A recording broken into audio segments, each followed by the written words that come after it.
got so motherfucking design on right now. Bring it down, bring it down, bring it down. I got 3 old guys to walk.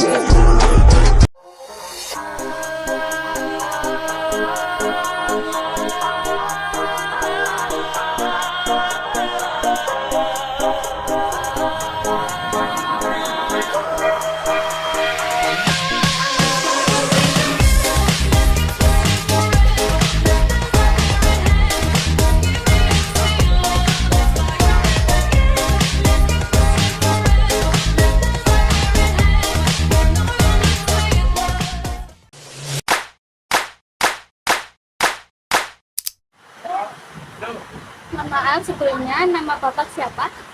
Sri Sukendar. Usahanya apa? Usahanya berjualan. Pertanyaan nomor 1, apa yang memotivasi Bapak dan Ibu memulai usaha ini? Kalau untuk motivasi ya kita ini untuk pertama itu untuk menambah pemasukan.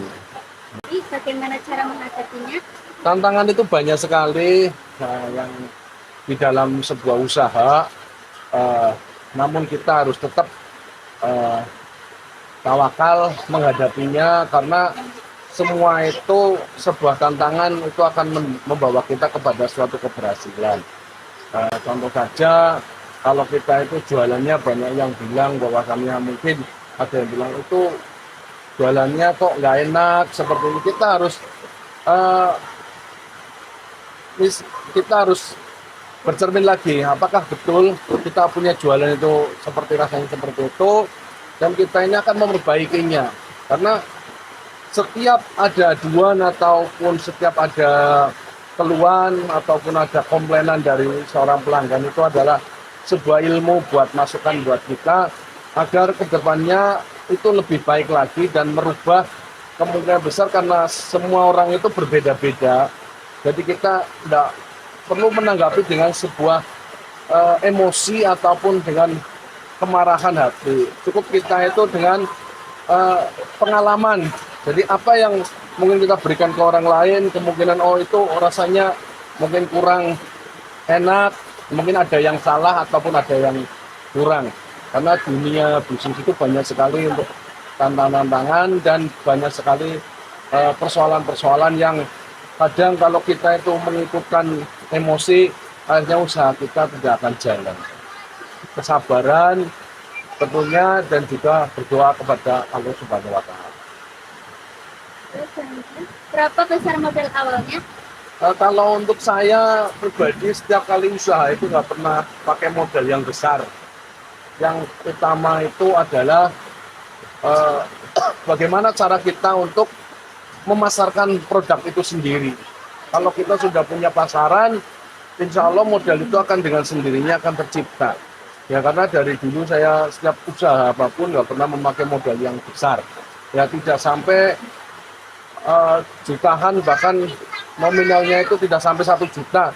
Itu untuk modal awal pun usaha itu bisa jalan karena yang terpenting adalah bagaimana cara kita untuk punya pasarnya dulu, pangsa pasarnya, pemakainya itu. Selanjutnya, bagaimana proses produksi pengembangan produk jasa Bapak dan Ibu? Kalau produksi dari awal memang kita ya pertama untuk pengenalan itu memang ada sedikit kesulitan karena mungkin baru, kalau pengenalan itu kan baru, tetapi dengan seiringnya waktu akan dikenal orang dan dari satu orang ke orang lain dan orang lain akhirnya produk kita pasti akan diminati banyak orang. Yang terpenting yaitu kita memberikan yang terbaik. Kalau soal makanan ya kita berikan rasa dan harga yang bisa bersaing seperti halnya saya di pasar juga seperti itu. Mengenai sayuran dan buah-buahan itu juga saya lakukan seperti itu. Jadi yang paling utama adalah pelayanan kepada konsumen itu sendiri. Bagaimana cara mengolah kualitas produk atau jasa Bapak dan Ibu? Cara mengolah kualitas dan produknya yaitu dengan cara kita itu selalu belajar. belajar dari setiap yang tadi saya bilang bahwasannya tiap kali ada eh, macam komentar ataupun komplainan yang masuk, kita jadikan suatu ilmu dan pelajaran. Disitulah kita ngambil pelajaran itu untuk meningkatkan mutu dan kualitas produk kita. Terutamanya apabila kita ada orang komplain, berarti produk itu ada permasalahan dengan yang kita keluarkan. Makanya disitulah kita lebih meningkatkannya lagi dengan cara kita pelajari produk itu kembali.